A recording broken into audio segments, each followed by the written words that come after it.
আযান পড়লে ইদ্রিস আলাইহিস সালাম খাওয়া শুরু করলো।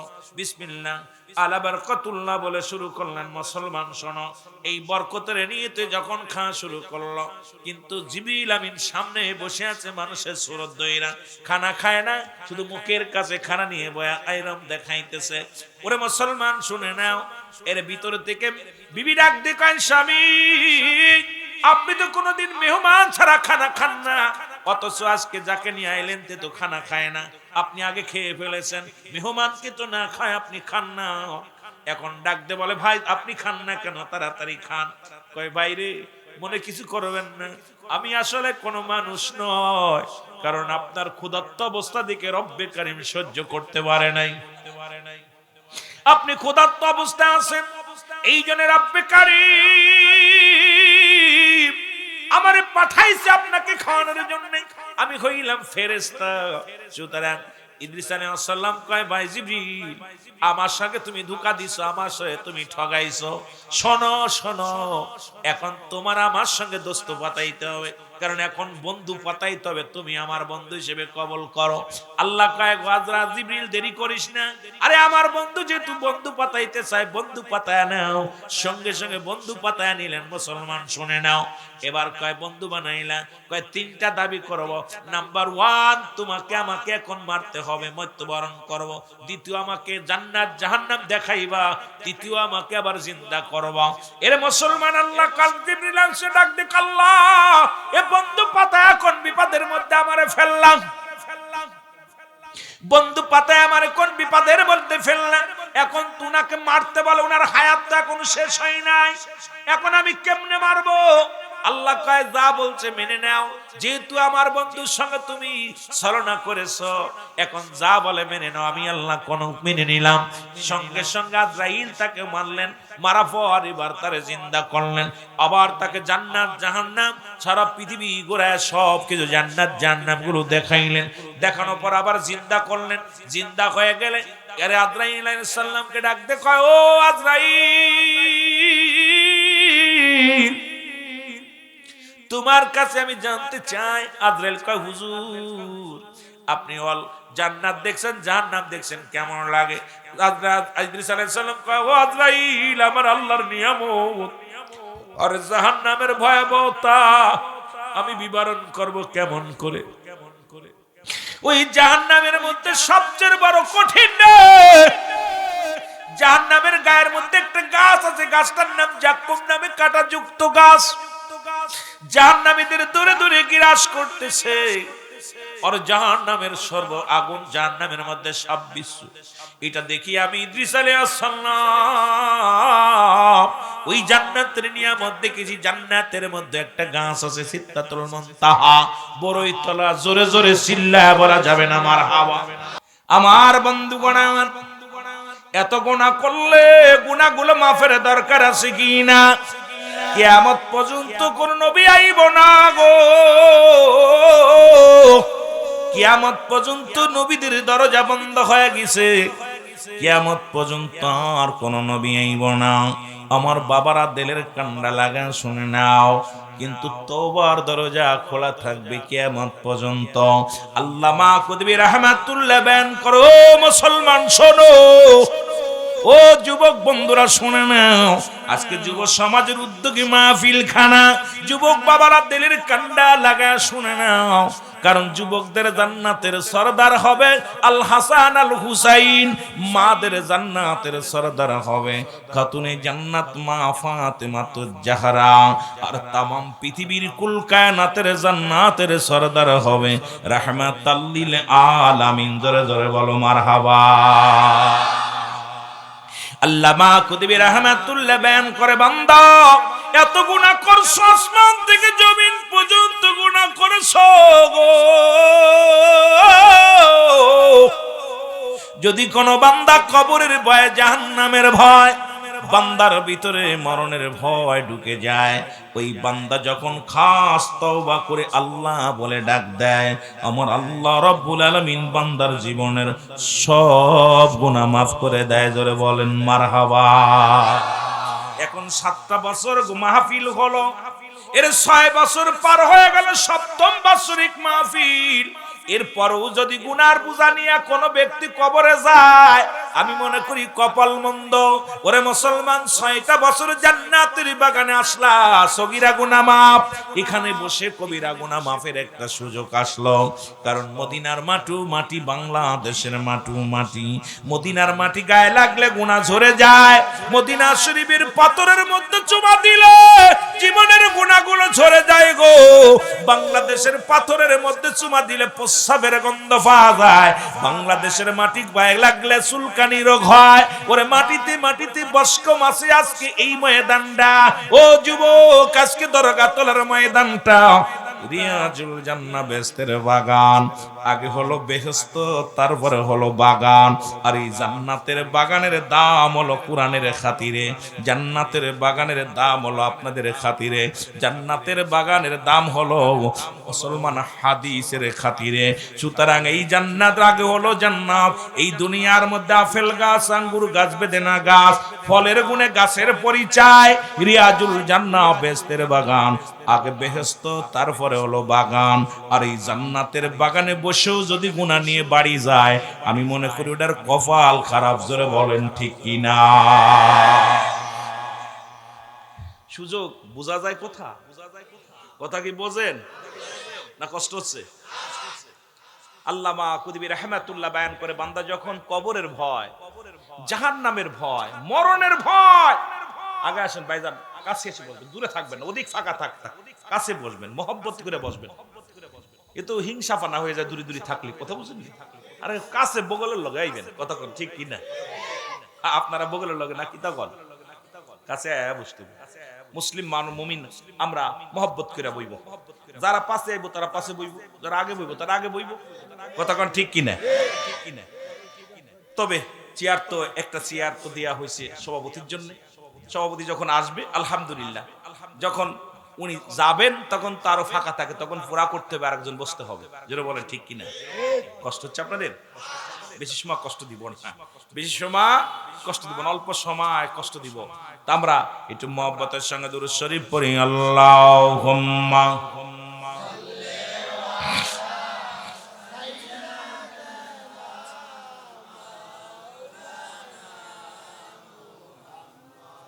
ওয়ালা আলি সাইয়্যিদিনা।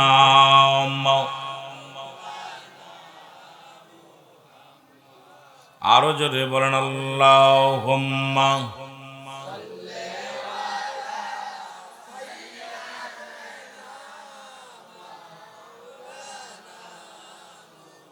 ওয়ালা আলি সাইয়্যিদিনা।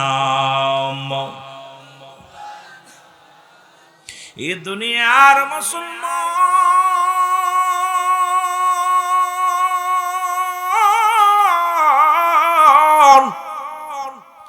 বলতেছিলাম যে কথাগুলো দিলের কান্ডা লাগা শুনবেন গো। মানুষের মৃত্যু হয় 2টা টাইমে, একটা হলো রাতের বেলা, একটা হলো দিনের বেলা। কয়টা টাইমে মরণ হয়? জোরে চিল্লায় বলা যাবে না কয়টা টাইমে। হাফেজ কারি যারা আছেন, মৌলানা আছেন, ভিতরে আসবেন। আমি তো সবাই চিনি না, দুঃখিত এই জন্য। অনেক আলেম, মসজিদের ইমাম উপরে আসবেন। হাফেজ সাহেবরা যারা ইমাম সাহেবরা আছেন উপরে এসে বসবেন, কারণ মহব্বত করে বসবেন। অনেকেই অনেক আলেম আছেন। আমি তাগেই বলছি, বাবা আমি ক্ষুদ্র মানুষ, গোলাম। আপনাদের এলেমের সঙ্গে আমার এলেম নাই, আমার কিচ্ছু নাই। ভিতরে যদিও শরীয়তের ডিগ্রি যেগুলো দরকার সবগুলো নিছি, আর সবগুলো আপনার দোয়ার বরকতে ফার্স্ট ক্লাস ছাড়া সেকেন্ড ক্লাস নাই। সবচেয়ে বড় দোয়া আপনাদের দোয়া। এই ভাইয়েরা যদি দোয়া না করে, আমার দ্বারাই কোনো কিছু সম্ভব না। এই জন্য দোয়া করবেন আর পাশে বসবেন, বেশি মহব্বত করে বসবেন।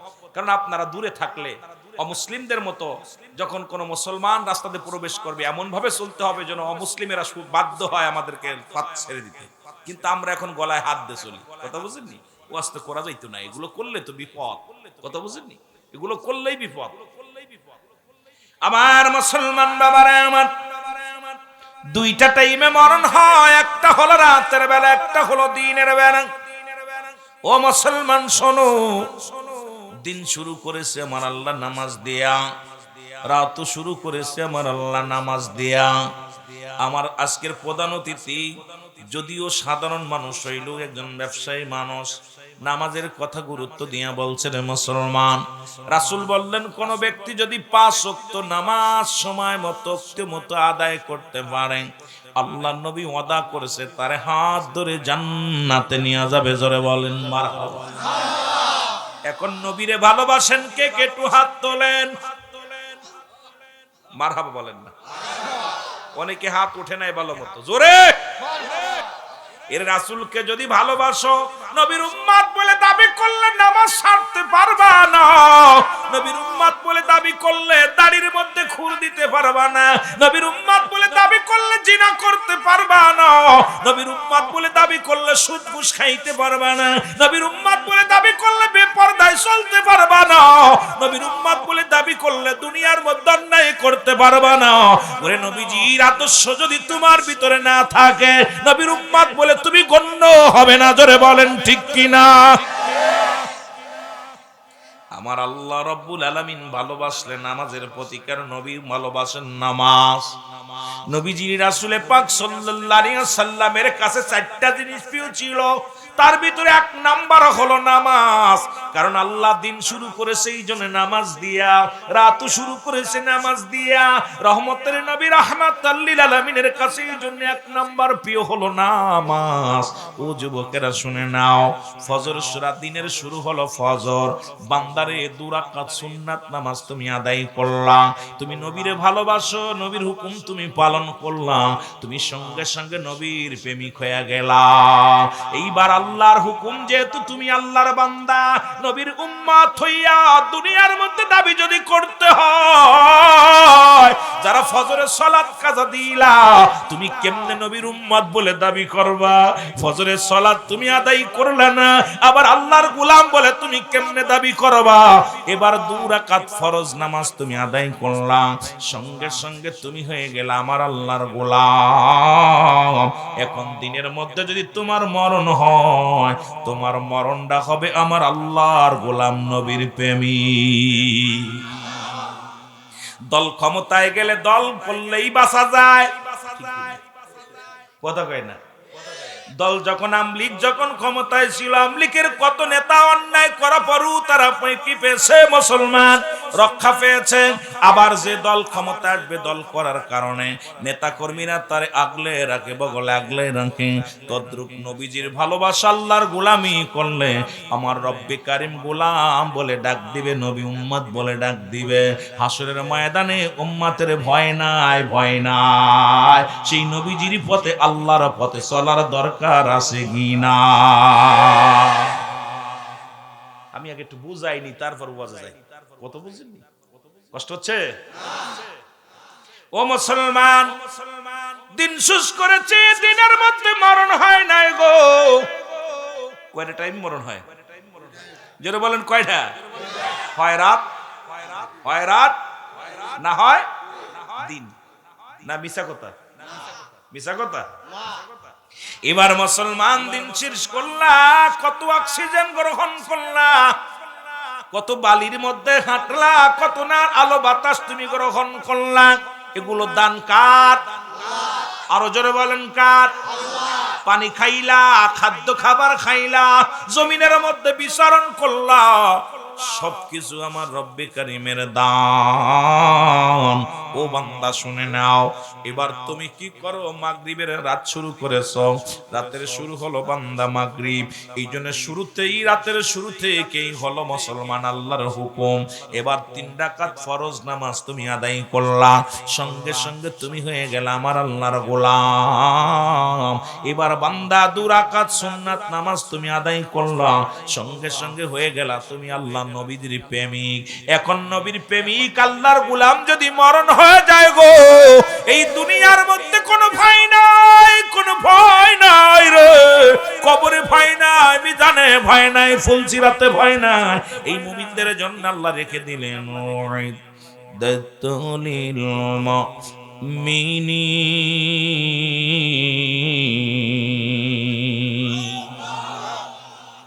আল্লাহ কয় মুমিনেরা শোন, ভালো কইরা শোন। ও মুমিন, আল্লাহর গোলামেরা শোনো গো, এই গোলামদের জন্য আমি আল্লাহ রেখে দিলাম 8টা জান্নাত। কয়টা জান্নাত? কিডা কিডা যাবেন একটু হাত তোলেন দেখি, মারহাবা বলেন না। বালা জায়গা সবাই যেতে চায়, জোরে কোন ঠিক কি? এখন গুয়ে মাছির মতো হইলে কি চলবো? গুয়ে মাছি দেখবেন মিষ্টির পরও বসে, পায়খানার পরও বসে। পদ্ম মাছি জীবনে, মৌমাছি কোনোদিন ময়লার পরে পড়তে দেখছেন? এই আপনারা সত্যি করে বলেন, আছে? এখন গুয়ে মাছির মতো হয়ে গেছি আমরা। আল্লাহ কুমিনান নাস, মানুষের মধ্যে মাকুল, তারা বলবে আমান্না, তার ঈমান আনছে বিল্লাহি, আল্লাহর প্রতি, অবিল মিলাখিরাতের প্রতি বিশ্বাস স্থাপন করছে। ওমা হুম বিমুমিনিন।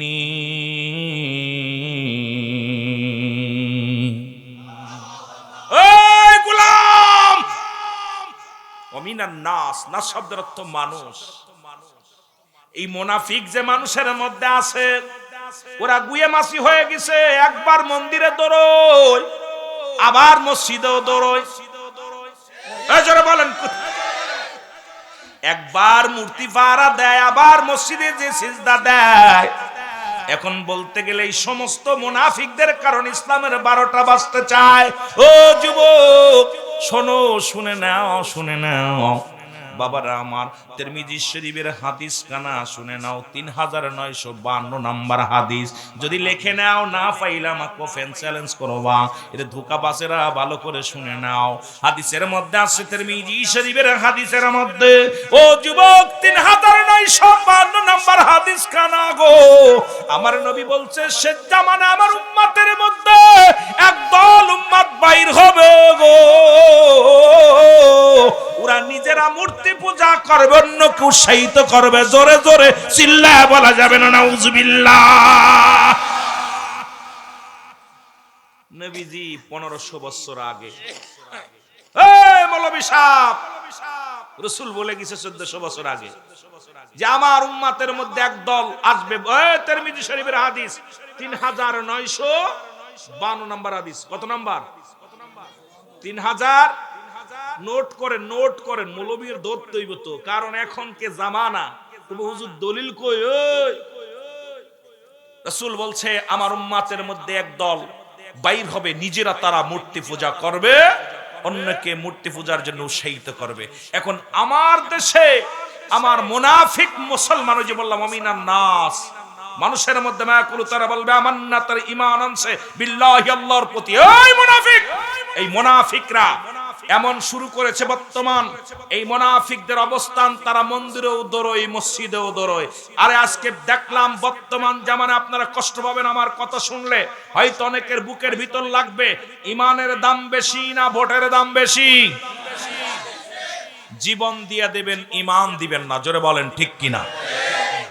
এক হিন্দু মহিলাকে প্রশ্ন করছে এক সাংবাদিক, আপা এবছর পূজা কেমন হলো? কই ভাই পূজা আর কি করবে, এবছর আমরা আনন্দ করতে পারি নাই। বলে কেন?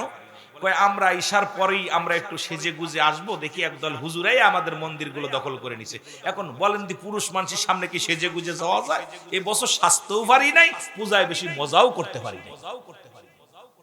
নাউজুবিল্লাহ বলবেন না? কি আফসোস করে বলতেছে যে আমরা একটু সাজুগুজু করে একটু যাবো, যে তা আমাদের বসার জায়গা নাই, হুজুররাই বসে জোগাড় করে একদম জায়গা দখল করে ফেলছে। এই লজ্জা মুসলমানদের মরে যাওয়া উচিত, মরে যাওয়া উচিত। সাবধান, ঈমান গেলে ঈমান পাওয়া যাবে না, সম্পদ গেলে সম্পদ পাওয়া যাবে, জীবন চলে গেলে জান্নাত পাওয়া যাবে ঈমানের সঙ্গে, কিন্তু ঈমান গেলে জাহান্নাম। জোরে বলেন ঠিক কিনা? রুহুল আমিন সিদ্দিকী একটু ওরা কথা বলে ফেলতেছে, তাই না? ওরা কথা বলতেছে, আব্বারে আমারও তো কবরে যেতে হবে, সেদিন আমার আগে জিহ্বাটা কাটবে, আমার আগে জিহ্বাটা টানতে ছিড়বে। এই বক্তা, এগুলো দেখো নাই, কি বলবো, জবাব দিতে পারবো। আরে মানুষ শুধু বেহুশ দুনিয়ার পিছে, কি জবাব দিবি রে তুই আল্লাহর কাছে, বলো কি জবাব দিবি রে তুই আল্লাহর কাছে, বলো। আরে মানুষ শুধু বেহুশ, হায় রে মানুষ দুনিয়ার পিছে, কি জবাব দিবি রে ভাই আল্লাহ। বাল হুয়া খিলাফ, দুনিয়ার পিছে পাগল, এই উলামা একরাম ছাত্ররা ভিতরে ভিতরে বয়, এখানে বসা হারাম, ভিতরে আয় ভিতরে আয়। জানাত থাকলে পড়াশোনা থাকলে চলে আয়, সমস্যা নাই, চলে আয়ো। প্রবলেম হইলে কিতাব নিয়ে আইবা, ভয় নাই।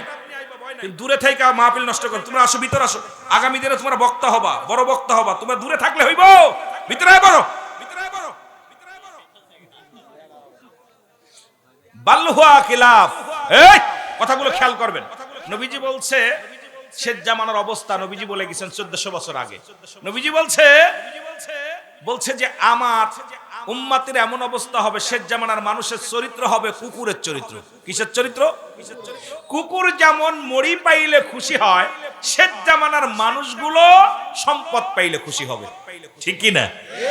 সে যেভাবে আসুক, হারাম আসলে খুব আরাম, সুদ খাইলেও আরাম লাগে, ঘুষ খাইলেও আরাম লাগে, দুনিয়ার মধ্যে মুনাফা অর্জন করতে খুব মজা লাগে। কারণ রাসূল বলে গেছে শেষ জামানার মানুষের মধ্যে চরিত্র হলো মরি পাইলে কুকুর খুশি, আর সম্পদ পাইলে শেষ জামানার মানুষ খুশি।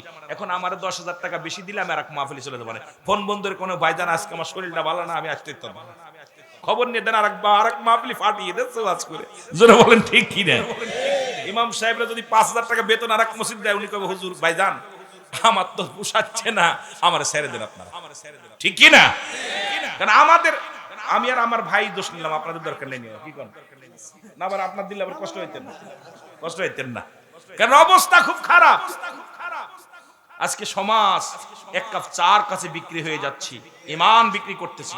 একটা সিগারের কাছে আমরা ঈমান বিক্রি করে ফেলতেছি। আহা, বড় কষ্ট। আর ওয়াজ তো নাই বাংলাদেশে, এখন ওয়াজ নাই। ওয়াজের ময়দান হয়েছে বিনোদন, ওয়াজের ময়দান হয়েছে গালাগালি। একটা আয়াত পড়ে আসে এমন ভাবে গালাগালি, এমন ভাবে শুরু করছি আমরা, এটা ওয়াজের ময়দান না, সম্পূর্ণ একটা ফাজলামির ময়দান বানায় ফেলেছে। যারা বলেন ঠিক কিনা? আগের যুগের বক্তাগুলো ওয়াজ করছে, মানুষ বেনামাজি নামাজি হয়েছে, সুদখোর ঘুষখোর ইমানদার হয়েছে, নাফরমানি সন্তান বাবা মার বাধ্য হয়েছে, বেপর্দা নারী পর্দাশীলতা হয়েছে, হালালখোর বান্দা হারামখোর হালালখোর হয়েছে। আর এখন ওয়াজের ময়দানে কিচ্ছু বোঝে না, খালি ওয়াজে খালি বক্তা খোঁজে টাকা, শ্রোতা খোঁজে সুর, আর কমিটি খোঁজে ভাইরাল। ঠিক না? ঠিক না? বক্তা টাকা ডিমান্ড বেড়ে যায় রাতারাতি। কথা বুঝিনি? এখন আমার আইতে চট্টগ্রাম থেকে আইতে আপনাদের 20,000 খরচ, চিন্তা করছি 20,000 টাকা আর হলো 20-30,000 টাকা খরচ, 1 লাখ চাইতে হইবে। কথা বুঝেন নাই? আর আপনার খুঁজে রুল আমিনরা আনতেই হবে, জানেই থাক 1 লাখ দিব আইন। আর শ্রোতা খুঁজতেছে সুর, যে কত সুর কোন বক্তার আছে। আজকে ইমানের আশায় আমরা মাহফিলে আসি না, অবস্থা খারাপ। এই জন্য আল্লাহ বলে ও দাতুনিল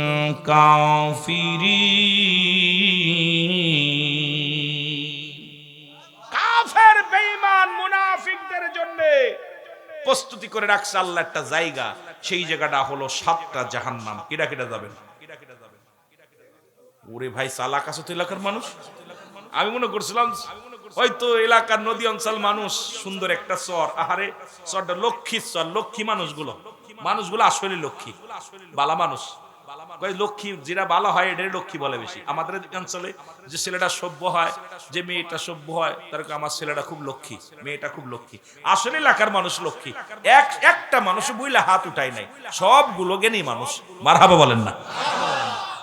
কষ্ট হচ্ছে আমার ভাইরা, আমার বন্ধুরা, আমার গভীর মনোযোগ। আমি যে কথা বলতেছিলাম,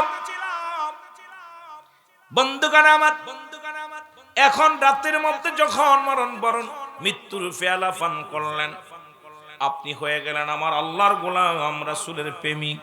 ও যুবক, আপনার দেহটা যখন মৃত্যুর পরে সঙ্গে সঙ্গে হয়ে গেলেন আমি আপনার আল্লাহর গোলাম, আমার নবীর প্রেমিক, কোনো ভয় নাই। জোরে বলেন মারহাবা। এ বন্ধুগণ আমার, পৃথিবীর মধ্যে 3টা বিপদ।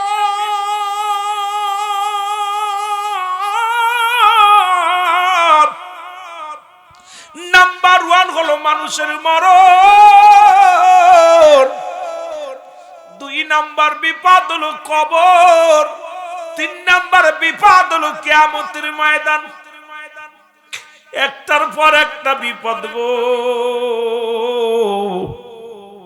ও যুবক বন্ধুরা, দিলের কান্ডা লাগায় শুন। এক নম্বর বিপদ হলো মানুষের মরণ। এই মরণের পেয়ালা পান করতে হবে, এর মধ্যে কোনো সন্দেহ নাই। আদম নবী থেকে শুরু করে আখির নবী রাহমাতুল লিল আলামিন পর্যন্ত নবীদের দরজা বন্ধ, এখন বেলায়েতের দরজা শুরু হয়ে গেছে।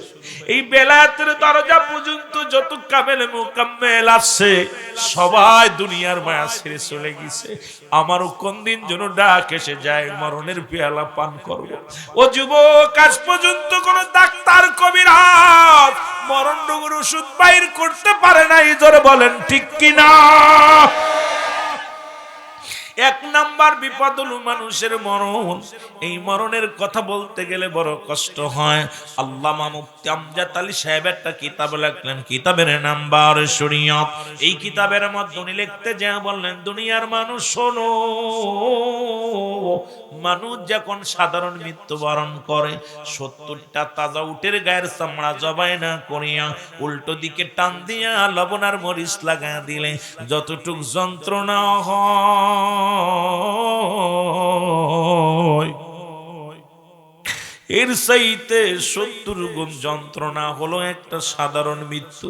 এখন আমরা যারা মরণকালে পায়খানা করে দিই রে, যারা গোসল করায় মায়েদের, তারাই জানে রে যুবক, মরণের সময় পায়খানা করে দেয়, মরণের সময় প্রস্রাব করে দেয়, মরণের সময় মুসলমান শুনে নাও, মরণের সময় অনেকের চোখ দুটি বড় বড় হয়ে যায়, মরণের সময় অনেকের জিহ্বাটা বাইর হয়ে যায়। তাদের মরণটা কত কঠিন হয় আল্লাহ, তাদের মরণটা কত কঠিন হয়। এ বন্ধুগণ আমার, অথচ মুমিনের মৃত্যু হয় আটা গুলায়া খামির বানায়া, এর ভিতরে যদি একটা চুল পরে চুলটা টান দিয়ে বাইর করলেন যেমন অনাসি বাইর হয়ে যায়। ঈমানদারের মৃত্যুটা তেমনি হয়। আরে বাবারা আমার, ওরে আজরাইল যখন জানটা কবজ করবে, কত মানুষের কব আপনারা গোসল করাইলেন, দাফন করাইছেন, কত মায়েতকে দেখিয়া মানুষ ভয় পেয়ে গেছে, এক টঙ্গ পড়ে গেছে, চোখ দুটি বড় বড় হয়ে গেছে, পায়খানা প্রস্রাব পর্যন্ত করে দিছে।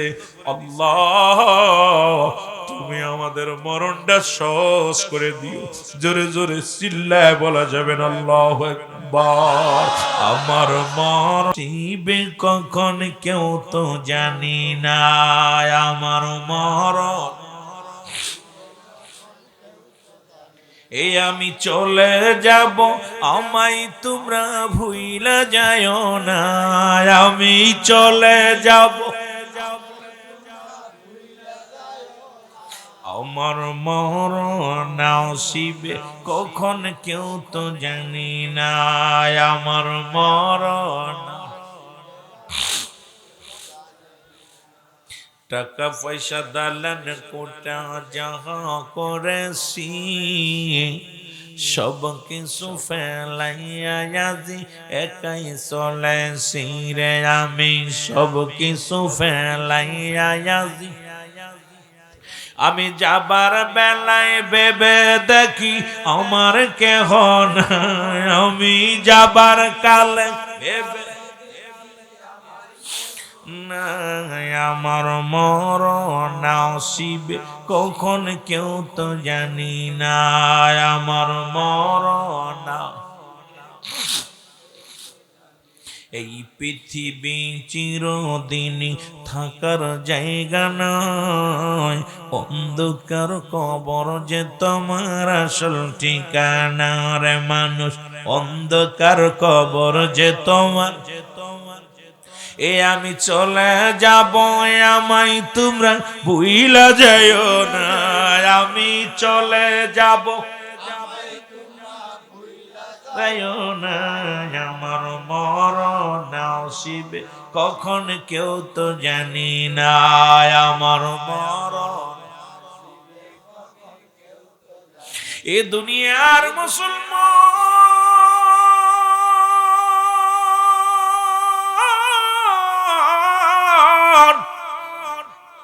কেন এত ভাব দেখাও, কেন এত দাম, কেন এত অহংকার রে বাবা?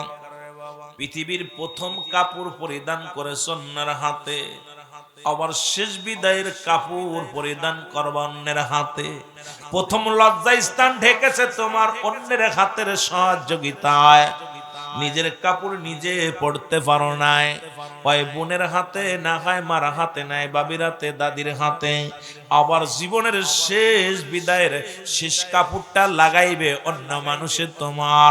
এরে মুসলমান, একবার যদি কোনো মানুষ এই চিন্তা করে যে জীবনের প্রথম কাপড় পরেছি আমি অন্যের হাতে গো, আবার শেষ বিদায়ের কাপড় আমার পড়তে হবে অন্যের হাতে, এই মানুষটা কোনোদিন পরের বিরুদ্ধে মামলা দিতে পারে না। এই মানুষটা কোনোদিন কোনো ভাইকে কষ্ট দিতে পারে না। এই মানুষটা কোনোদিন কোনো ভাইয়ের সম্পদ নষ্ট করতে পারে না। এই মানুষটা পৃথিবীর মধ্যে ভাই বোনের সম্পদ নষ্ট করতে পারে না। কারণ এই মানুষটা ভুলে যায় যখন বড় হয় এই দুনিয়ায় সবই বুঝি একা একা হয়েছে। এই মানুষটার ভুলের কারণে সে পাপী হইয়া জাহান্নামে যায়। ও যুবক, এই চিন্তা যদি আপনাদের মাথার ভিতরে থাকে রে, এখন যদি বিদায় নিয়ে যাও, কে তোমারে গোসল করবে, কে তোমারে দাফন করাইবে, কে তোমারে কাপড়ের মধ্যে মোড়াইবে? এই যুবক,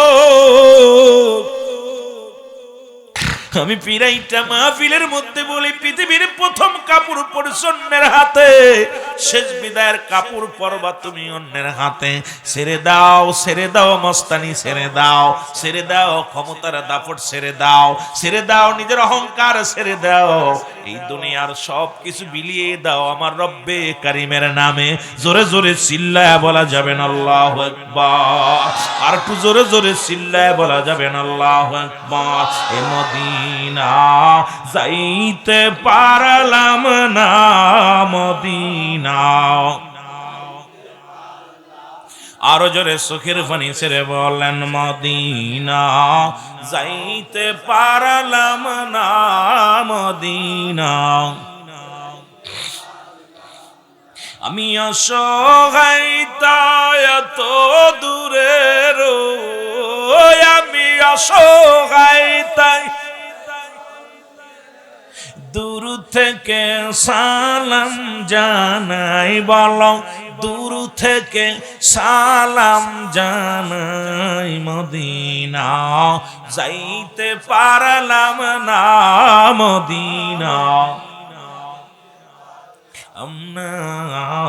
মদিনা যাইতে পারলাম না, মদিনা।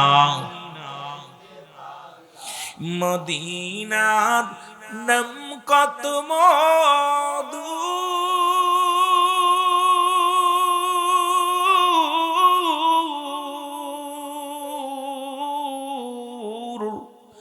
মদিনা অরজে কত দূর,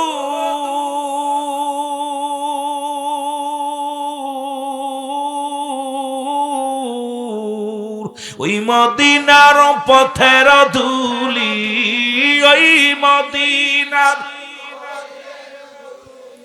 মাখতে পারলাম না, মদিনা। মারহাবা, মুখস্থ করেন না। মদিনা দেখতে পারলাম না, মদিনা। আমি অসহায় তাই এত দূরের, আমি অসহায় তাই শুধুই সালাম জানাই, বলো শুধুই সালাম জানাই, মদিনা। মদিনা দেখতে পারলাম না, মদিনা। মদিনার নাম কত সুন্দর,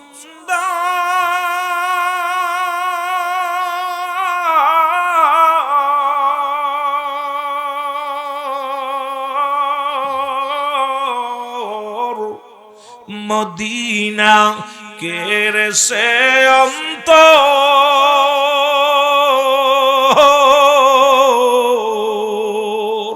ওই মদিনার পথের ধুলি, ওই মদিনার মাখতে পারলাম না মদিনা, যাইতে পারলাম না মদিনা, না মদিনা, যাইতে পারলাম না মদিনা। এই দুনিয়ার মুসলমান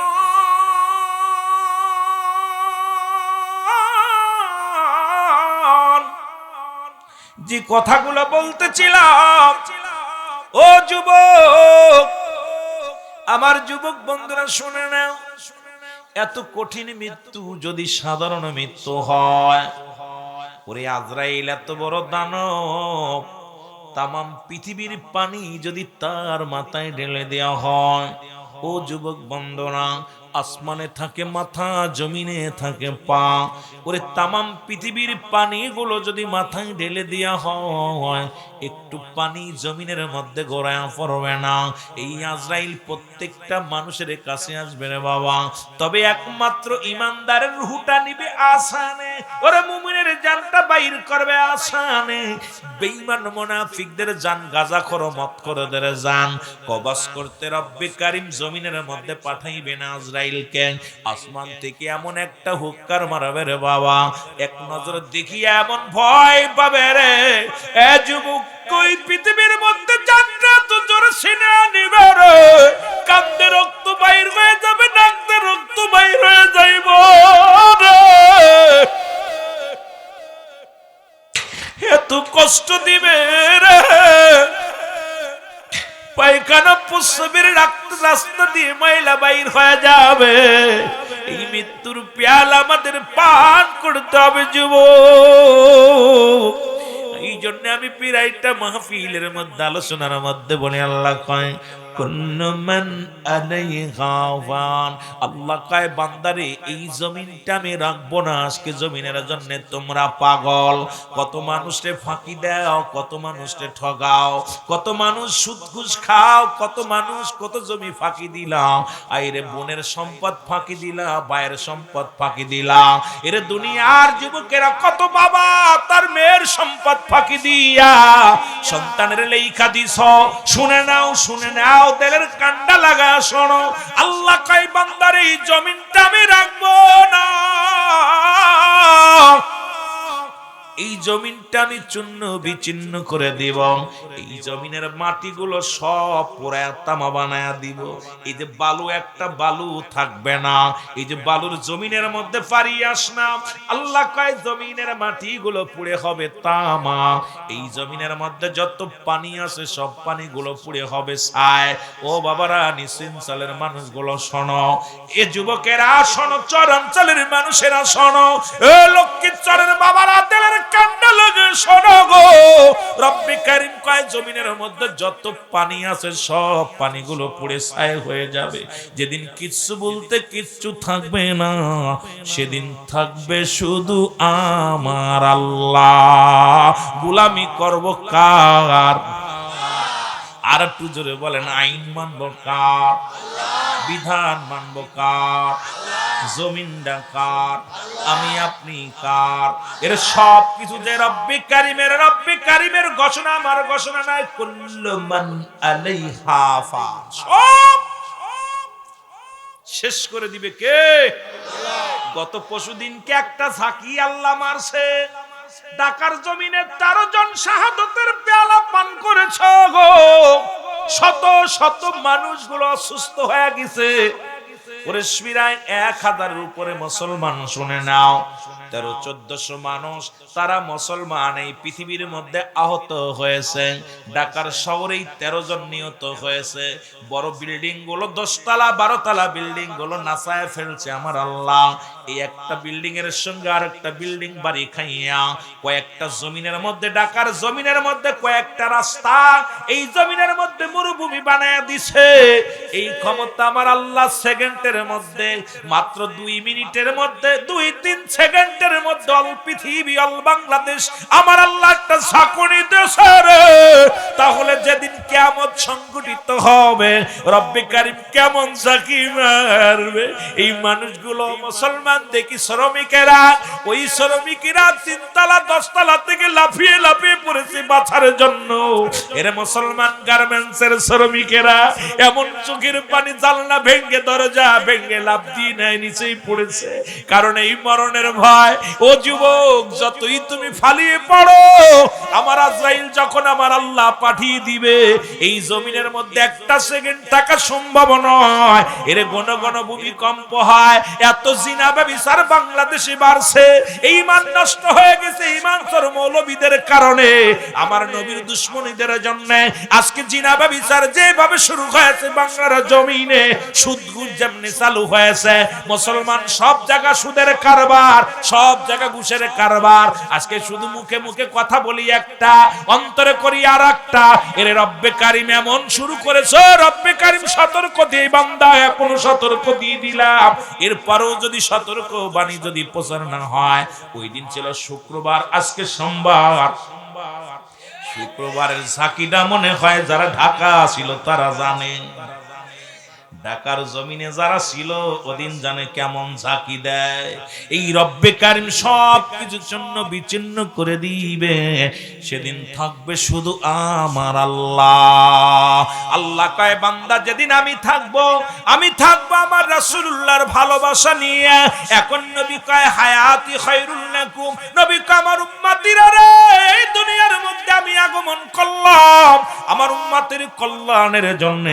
এমপি বানায় আমাদের সমাজের কল্যাণের জন্য, মন্ত্রী হলে হয় সমাজের কল্যাণ হয়, ভালো একজন চেয়ারম্যান পাইলে রাস্তাঘাট ভালো হয়, ভালো একজন মেম্বার পাইলে ওয়ার্ডটা ভালো হয়। এরে আমার নবী কা উম্মতিরা রে, আমি দুনিয়ার মধ্যে আগমন করলাম আমার উম্মতের কল্যাণের জন্য, কারণ আমার উম্মতের সঙ্গে কথাবার্তা বলেছি, চলাফেরা করেছি, এই জন্য আমার উম্মতের জীবনটা বড় ধন্য।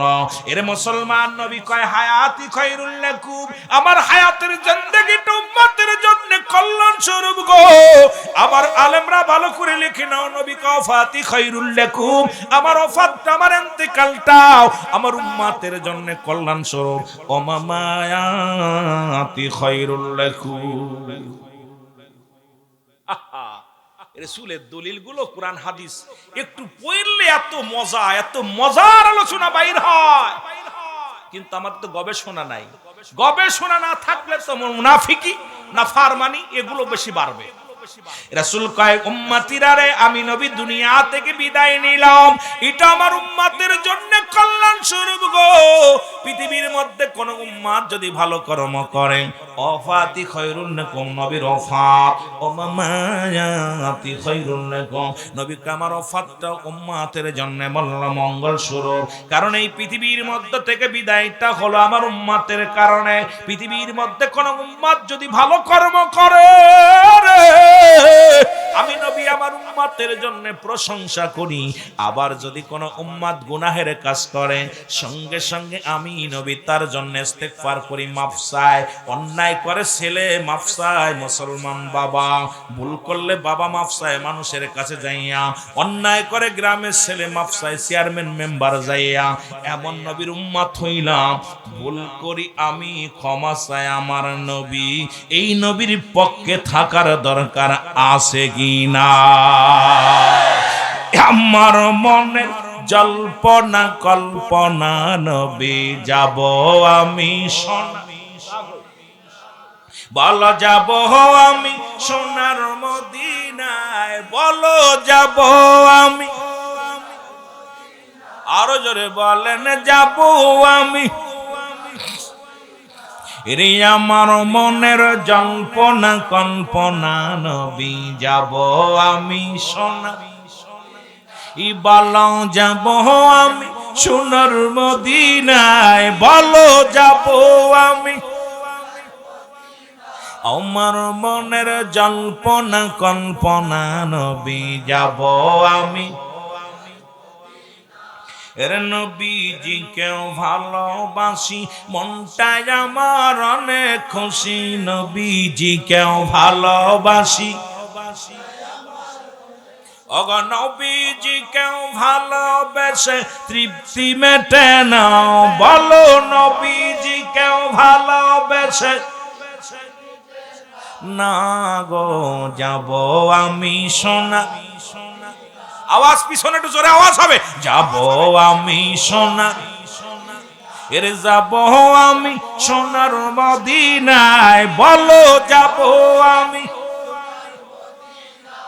আমার মনের জল্পনা কল্পনা নবী যাব আমি। এর নবীর নামে এত জাদু, ডাকিলে মনে হয় মধু। নবীর নামে এত জাদু, ডাকিলে আরে এই মধু কোথাও মেলে না। বলো এই মধু কোথাও না গো যাব আমি সোনা। বলো যাব আমি সোনা, রে আমার মনের জল্পনা কল্পনা নবী যাব আমি। আরো জোরে বলেন যাব আমি। এই লক্ষ্মীশ্বর বাসীর শুধু চাওয়া, নিদান কালে দিবেন দেখা। লক্ষ্মীশ্বর বাসীর শুধু চাওয়া, নিদান কালে দিবেন দেখা। দিবেন দেখা মাহফিলের ওসিলায়। বলেন দিবেন দেখা মাহফিলের ওসিলায় গো যাব আমি। আরো জোরে বলেন যাব আমি।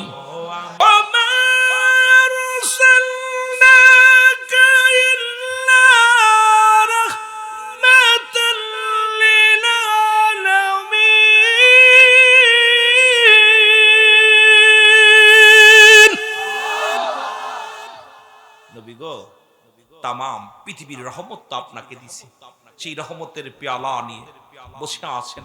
ইয়া রাসূলুল্লাহ, ইয়া হাবিবাল্লাহ, আমাদেরকে সেই রহমতের পেয়ালা আমাকে দান করেন। জোরে বলুন আমিন। মুহাব্বতের সঙ্গে দুরূদ শরীফ পড়েন। আল্লাহুম্মা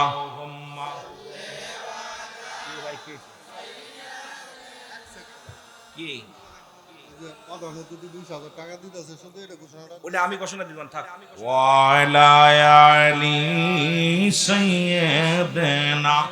ওনার জন্য আমি স্পেশাল দোয়া করবো, ভয় নাই। আল্লাহ দেখছে, আল্লাহ দেখছে, আল্লাহ দেখছে। অবশ্যই বলবো, নাম বলবো, টেনশন নাই।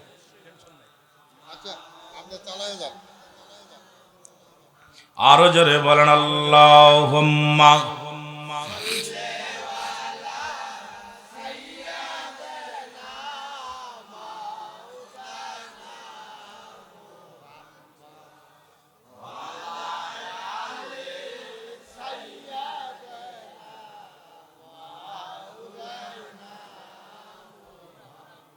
কষ্ট হচ্ছে কারণ আমি তো খাওয়া দাওয়া করছি, আপনারা করেন নাই। এই জন্য মাঝে মাঝে জিগাইতেছি, কারণ আমি তো খানা খেয়ে বসছি, আপনারা তো খানা খেয়ে বসেন। যদিও মাথার ভিতরে ঘুরলে দিচ্ছে, সারাদিন জার্নি করছি, খুব কষ্ট। তবে আমি কষ্টকে কষ্ট মনে করি না। যখন আমি জান্নাতের বাগানে বসি, আমারে আমি নিজে রাখি না, আমারে বিলিয়ে দিই মানুষের ভিতরে। রব্বে কারিম এত কষ্ট করে আমার ভাইয়েরা এই মাটির ভিতরে খড়ের মধ্যে, অহংকার নাই। সামিয়া না দিলে চেয়ার দিলেও বইতো না, এমনও মানুষ আছে। কিন্তু পাগলগুলো জান্নাতের আশায় মাটিকে কামড়ে ধরছে।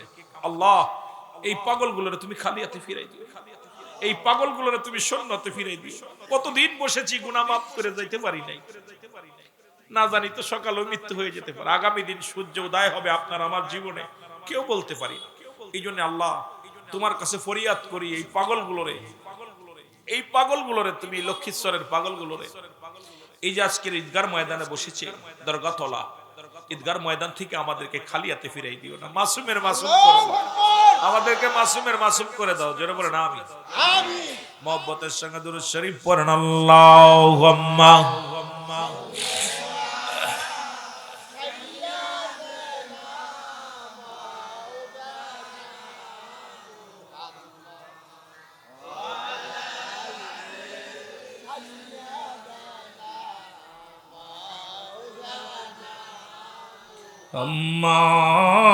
আল্লাহুম্মা পাখাটা ফ্যানটা হলে ভালো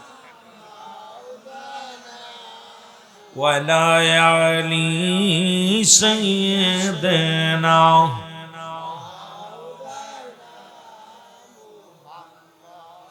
ওরে মদিনাবাসী ও ভাই তোমরাই বড় ভাগ্যবান তোমাদের মাঝে আগমন করছেন দুজাহানের পয়গম্বর আল্লাহুম্মা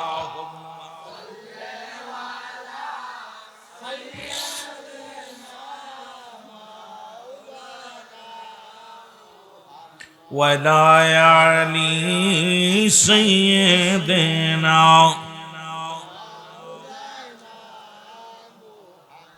এই ভাইরা আমার বন্ধুরা আমার মরণের কথা যেটা বলতেছিলাম একজন নবী এখনো জান্নাতের মধ্যে জীবিত অবস্থায় আছেন এখনো 4 জন ব্যক্তি দুনিয়ার মধ্যে জিন্দা আছেন তাদের মধ্যে একজনের নাম হলো যিনি পাহাড়ের দায়িত্বে আছে হযরত ইলিয়াস আলাইহিস সালাম এই পাহাড় বাংলাদেশে যত পাহাড় আছে বিশ্বের বুকে যত পাহাড় আছে এই পাহাড়গুলোর দায়িত্ব দিয়েছে একজন নবীর তার নাম হলো হযরত ইলিয়াস আলাইহিস সালাম পানির দায়িত্ব আছে একজন তার নাম হলো হযরত খিজির আলাইহিস সালাম মারহাবা বলেন আমার বাবারা আমার একজন নবী আখির নবীর উম্মত হয়ে আগমন করবেন নামটা জানা আসেনি বাবা জোরে চিল্লায় বলেন কোন নবী হযরত ঈসা ইবনে মরিয়ম ঈসা আলাইহিস সালাম উনি আমার নবীর উম্মত হয়ে দুনিয়ার মধ্যে আগমন করবেন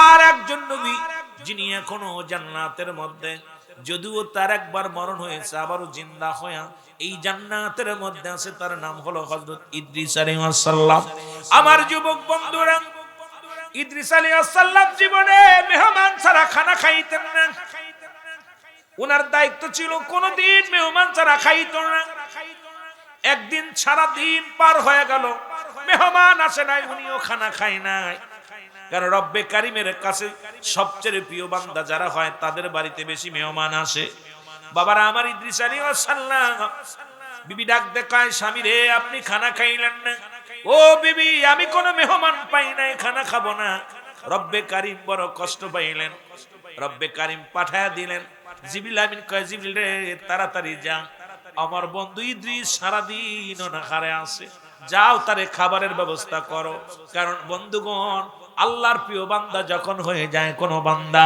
রব্বে কারিম তার উপরে এত পরিমাণ রহম করে রব্বে কারিম সব সময়ের জন্য রহমতের ছায়া তার উপরে দান করে ধরে বলেন না মারহাবা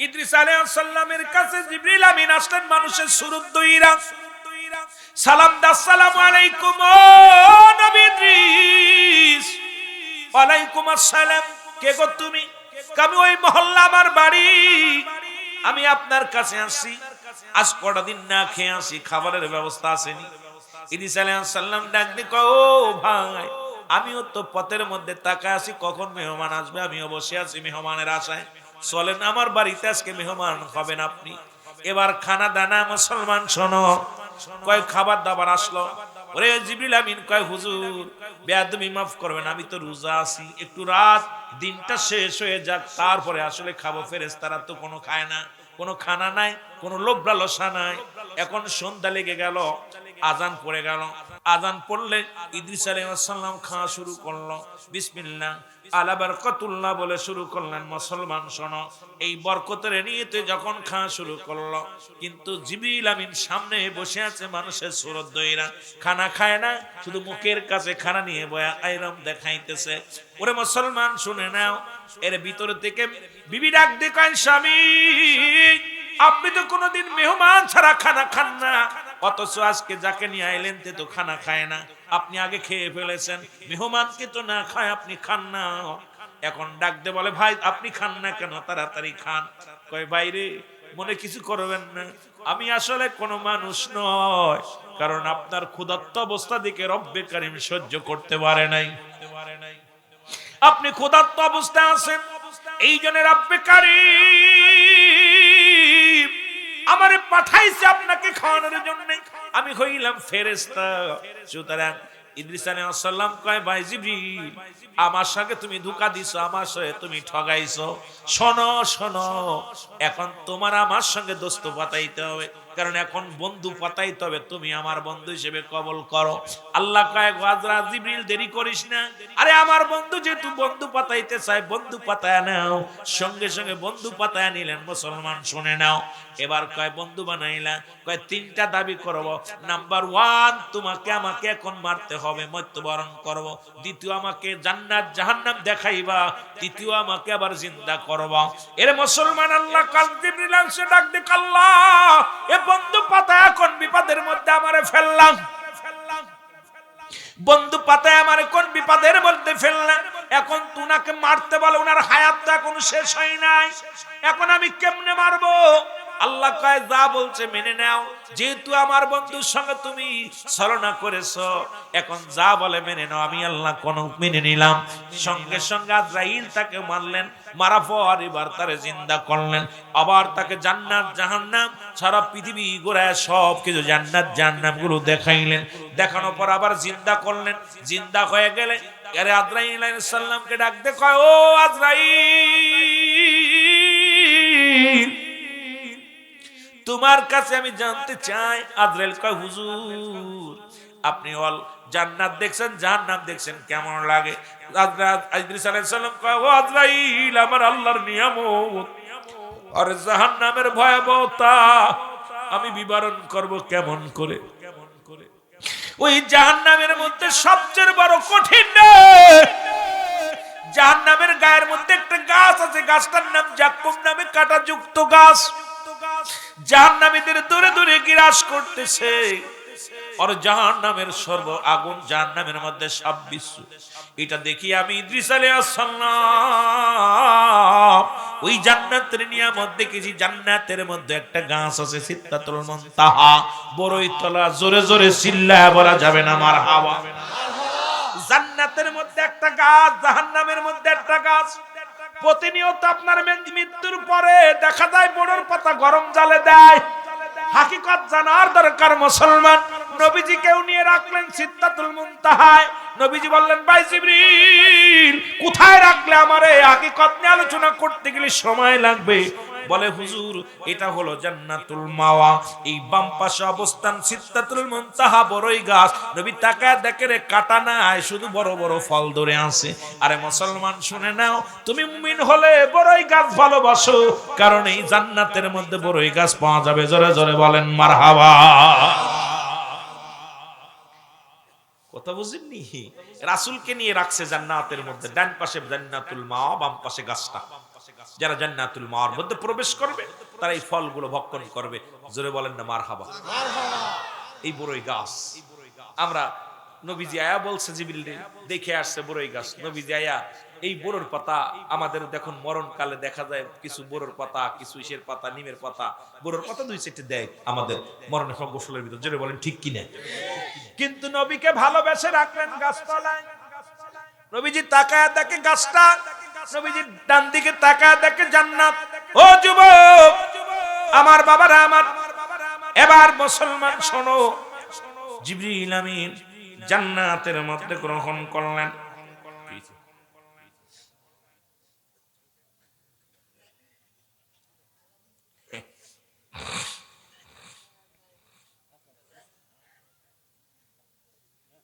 আলহামদুলিল্লাহ বলেন না? মহিলার নাম কাটুরিয়ার বিবি জামিলা। মারহাবা বলেন না?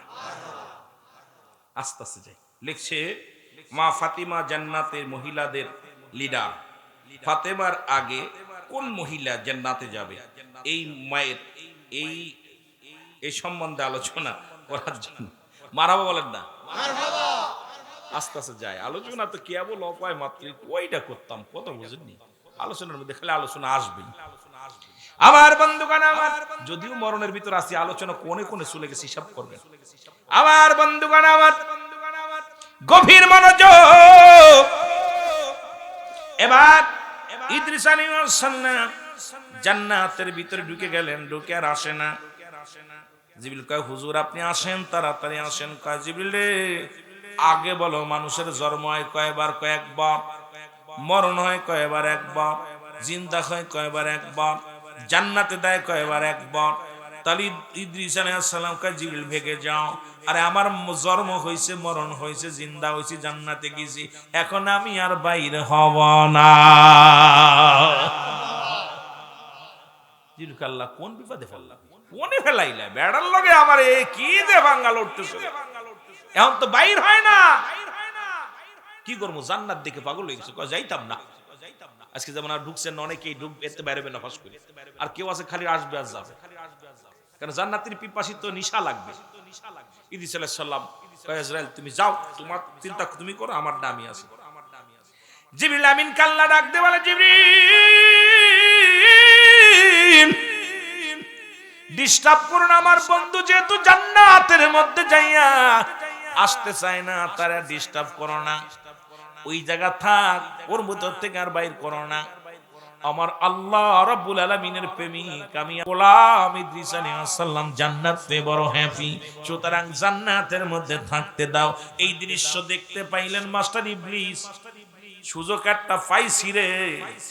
যারা এই যে কাতি পূজা করে আমার বাবারা শুনে নাও, আবার অন্যদেরকে নারায় বলবো হুজুর আমাদের বিরোধিতা করে। ইদ্রিস আলাইহিস সালাম জান্নাতে গেলেন, এই দৃশ্য আর বাইর হলেন না। জিবরিলের কান্না শুনতে পাইলেন মাস্টার ইবলিস, উনি কি করলেন? দৌড়ায়া গেলেন, একটা মূর্তি বানাইলেন। ইদ্রিস আলাইহিস সালামের সুরত বানায়া সুন্দর একটা মূর্তি বানায় ঘাড়ে করে নিয়ে যায়, যা ডাক দেখায়, ওই ইদ্রিসের ছেলেরা শোনো, তোমার আব্বা জান্নাতে চলে গেছে, রাইতো না, এখন আমার কাছে পাঠায় দিছে এই মূর্তি বানায়া তোমার বাপের সুরত। তোমার বাপের যদি পূজা করো, তোমার বাপের যদি সেজদা করো, তাহলে তোমার আব্বা খুশি হবে।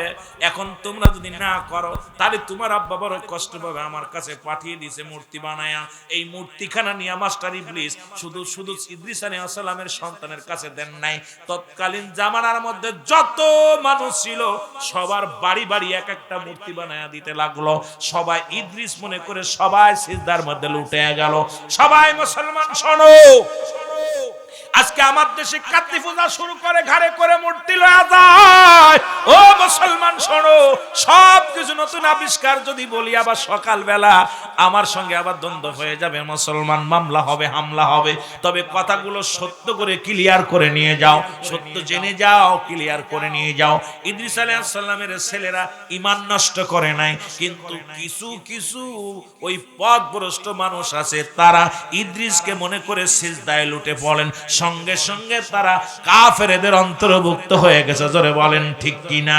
আল্লাহ বলেন, আল্লাহু আহাদ আল্লাহুস সামাদ লাম ইয়ালিদ ওয়া লাম ইউলাদ ওয়া লাম ইয়াকুন লাহু কুফুয়ান আহাদ।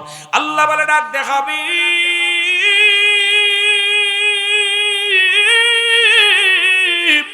আপনি জানিয়ে দেন আমি আল্লাহ এক। কয়জন? আরো জোরে। আমি শুরু করছিলাম সূরা ইখলাস দিয়ে। আল্লাহ বলে, হাবিব আপনি জানিয়ে দেন আমি আল্লাহ এক, আমি কাউরে জন্ম দিই নাই, কারো থেকে জন্ম নিই নাই। সুতরাং আল্লাহর কোন ছেলে মেয়ে আসেনি, 4-5টা আছে, 10-12টা। তাহলে যারা চন্দ্র পূজা করলো কারে করে? যারা মূর্তি পূজা করে তারা কারে করে? যারা দুনিয়ার মধ্যে মূর্তি পূজা করে, গাছ পূজা করে, দরগা পূজা করে, বাবারা তারে কারে করলো? আরে একমাত্র সিজদার মালিক হলো আমার আল্লাহ। এখন সিজদায় লুটিয়ে পড়ি যারা অন্য মানুষের মুসলমান। আল্লাহ বলে, বান্দারে শোনো শোনো শোনো, আমার নবী জানিয়ে দেয়, শুনে নাও শুনে নাও। আল্লাহ কারো জন্ম দেয় নাই, কারো থেকে জন্ম নেয় নাই। আসমান জমিনের মধ্যে আল্লাহর সমকক্ষ পৃথিবীর মধ্যে আর কেউ নাই। আল্লাহ কয়, পৃথিবীর মধ্যে সারা পৃথিবী আমার। মুসলমান শোনো, আসমান জমিনের মধ্যে যা কিছু আছে সবই আমার মুখাপেক্ষী, আমি কারোর মুখাপেক্ষী নাই। আসেনি? তাহলে যারা দ্বিতীয় খোদা বানাইলো, আল্লাহকে ব্যতীত অন্যকে সিজদা করলো, আল্লাহ যারা চন্দ্র পূজা করে এরা মুশরিক, যারা মূর্তি পূজা করে এরা মুশরিক, যারা দেবতা পূজা করে এরা মুশরিক। এখন মুশরিকদের অন্তর্গত আমরা যারা মুসলমান হয়ে গেলাম, ওরাও মুশরিকের মধ্যে কোনো সন্দেহ নাই। ধরে বলেন ঠিক কি না? এই মুশরিকের দলেরা, কেমনে তোরা পূজা করলি, কেমনে ওদের সাথে শরীক হলি? রোজার পূজা নাকি এক? নাউজুবিল্লাহ বলেন না। এদের এখনো দলে রাখে, এদের এখনো দলে ওরা পিটায় খাদায় না কেন? রোজার পূজা কথা বুঝেন? মুদ্রার এফিট ওফিট কথা বুঝ। হিন্দু আর মুসলমান নাকি আমরা এফিট ওফিট? কত বড় বিয়াক্কল! ইমানের শাকালা ইলা নাই, কোন ইলা ইল্লাল্লাহু একাল্লা সারা মুহাম্মাদুর রাসূলুল্লাহ সাল্লাল্লাহু আলাইহি ওয়াসাল্লাম। আল্লাহ সারা কোন মাবুদ ইলা নাই, এইটা যে ব্যক্তি মানে সেই হলো ঈমানদার মুমিন। আর আল্লাহ সারা অনেক আল্লাহ আছে, এ হলো কাফের মুর্দাত। জোরে বলেন ঠিক কি না? এর সঙ্গে তাল বাহাচ্ছে কি অবস্থা! আমার বাবারা, আমার বন্ধুরা, আমার এই ইদ্রিস আলাইহিস সালামকে আল্লাহ ডাক দিয়ে বলে, ও বন্ধু, তুমি জান্নাত পেয়ে খুব খুশি নি? আল্লাহ খালি খুশি নাকি? তোমার নিয়ামত হাকা যা হাকা যা হাকা যা, অনেক অল্প না, অনেক, এত এত নিয়ামত। আল্লাহ কয় যে ও ইদ্রিস বন্ধুরে, তুমি জান্নাত পেয়ে খুশি নি? কয় হ। কয় তার মানে কি হ বললাম? আল্লাহ গো, তবে সব পাইলাম, তবে তোমার আজরাইল বুঝি আমার সাথে ভালো ব্যবহার করে নাই। কথা বুঝেন না? তোমার আজরাইল আমার সাথে ভালো ব্যবহার করে নাই। আল্লাহ আজরাইল রে, তোর নামে অভিযোগ, কারণটা কি? আমার বন্ধুর রুহটা তুমি কেমনে বাইর করলা? কয় রব্বে কারীম, আপনার বন্ধুর রুহটা শুধু মাথার মধ্যে হাত বুলিয়েছিলাম, আমি তো কোনো কষ্ট দিই নাই। মায়ের বুকে দুধ খাইতে খাইতে সন্তান যেমনি ঘুমায়া যায়, ঠিক সেই রকম তার মৃত্যু দিছি, কোন রকম কষ্ট দিই নাই। আমার আল্লাহ কয়, কেন বন্ধু মৃত্যুর যন্ত্রণায় কষ্টের কথা বললো? যাও আমার বন্ধুরে জানায় আসো। আজরাইল আলাইহিস সালাম সালাম দা, আসসালামু আলাইকুম। ইদ্রিস আলাইহিস সালাম ওয়ালাইকুম আসসালাম। বলে আজরাইল রে, আগে আমার বলো, আমার মৃত্যুটা কেমনে হয়েছে? এবার আজরাইল ডাক দিয়ে বলো, আল্লাহর নবী, আমি সবার জান কবজ করার জন্য দুনিয়ার মধ্যে আগমন করি না, একমাত্র ইমানদারের জানটা কবজ করার জন্য দুনিয়ার মধ্যে আসি। ও যুবক, দিলের কান্ডা লাগা শোনো, আর আপনার কাছে এসেছি, আপনার রুহটা বাইর করেছি। শুধু যেমন মায়ের বুকে দুধ খাইতে খাইতে সন্তান ঘুমিয়ে যায়, তদ্রূপ আপনার রুহটা বাইর করেছি। ইদ্রিস আলাইহিস সালাম ডাকতে বলে, আজরাইল,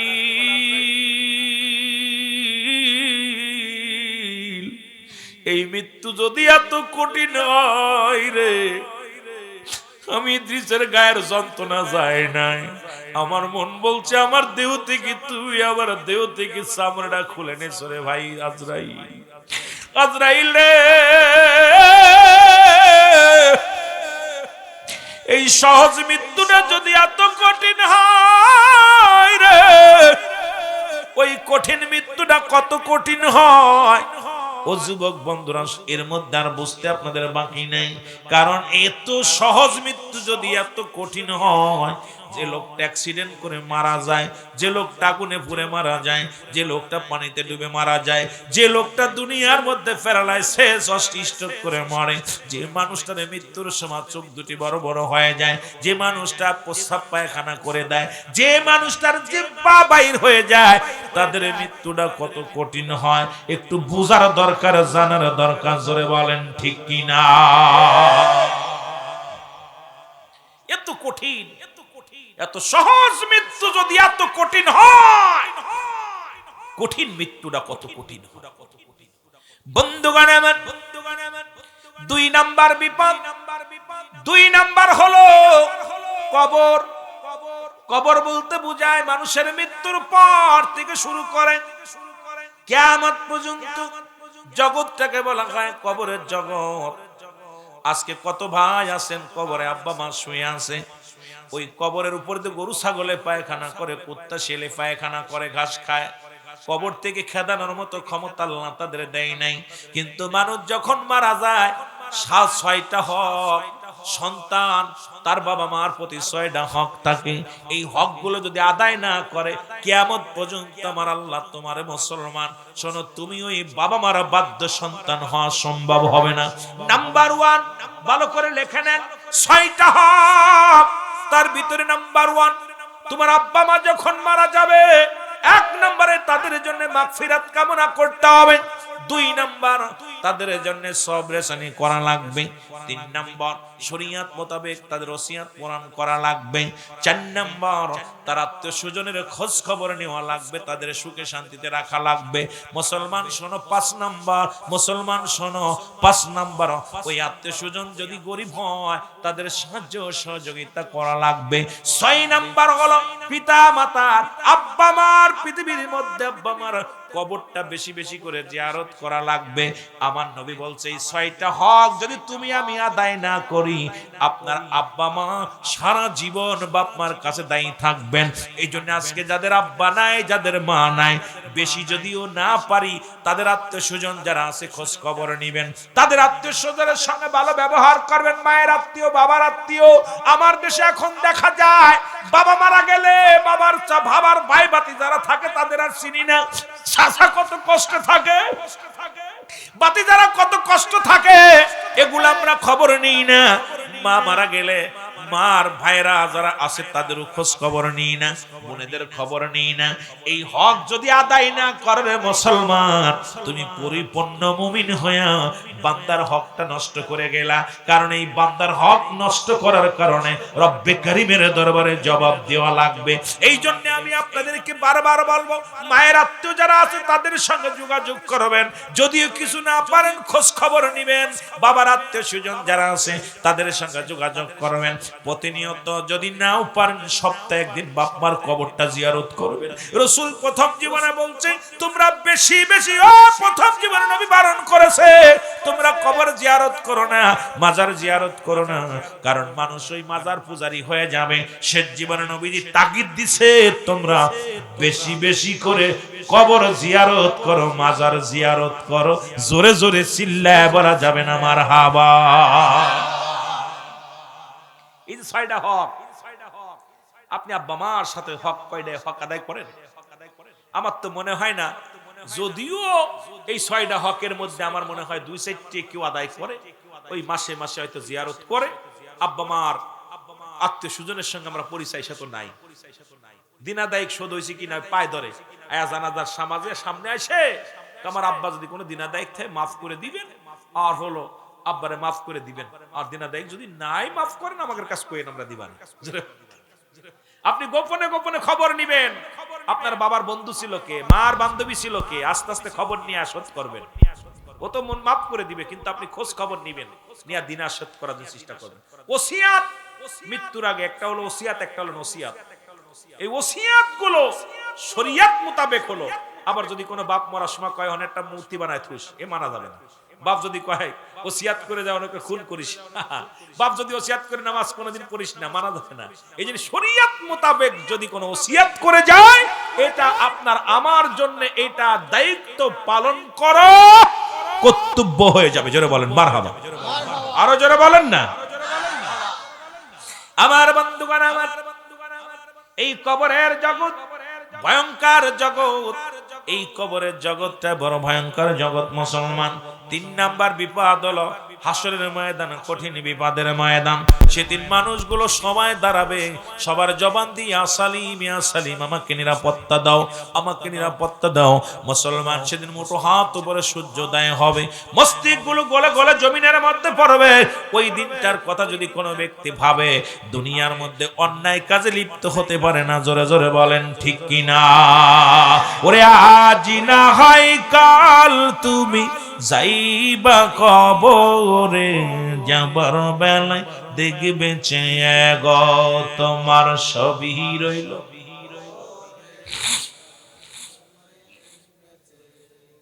সময় বেশি নাই। মা ফাতেমাতুজ জোহরা রাসূল আকরাম সাল্লাল্লাহু আলাইহি ওয়াসাল্লাম সালাত শেষ করে এসে ফাতেমার বাড়িতে গেলেন। কার বাড়িতে গেলেন?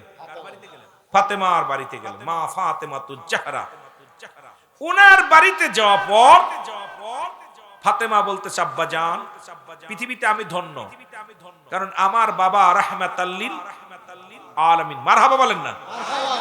আমার মা খাতুনে জান্নাত। এ মুসলমান, আমার মা কে? মা আমিনা। জোরে বলেন না মারহাবা। রাসূলের মার নাম কি ছিল? আমেনা। আর রাসূলের মার নাম ছিল আমেনা। রাসূলের বিবির নাম কি ছিল? খাদিজা।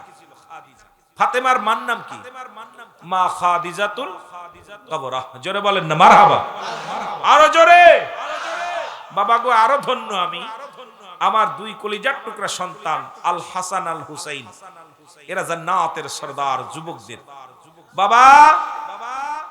আর একটা সংবাদ, আমি পৃথিবীর মধ্যে 10 জন সাহাবীকে জান্নাতের সংবাদ দিয়েছেন সরাসরি, তাদের ভিতরে আমার স্বামী 4 নাম্বার। কয় নাম্বার? জোরে বলেন, কয় নাম্বার? সুন্নিয়াতের প্রচারের স্বার্থে ভিডিওটি লাইক, কমেন্ট ও বেশি বেশি শেয়ার করুন। আমাদের সাথে থাকুন।